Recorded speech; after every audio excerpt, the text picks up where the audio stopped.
দিদি বলছে চা শিল্প চপ শিল্প,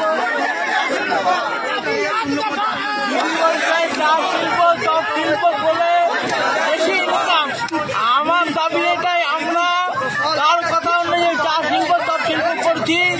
চা শিল্প আমাদের দোকানে এসে সে যেন চপের চপটা টেস্ট করে যায়। যারা যারা এখান থেকে যাচ্ছেন তারা এই মেলাতে আসছেন এবং ফল সবজি তারা কিনছেন এবং তারা যে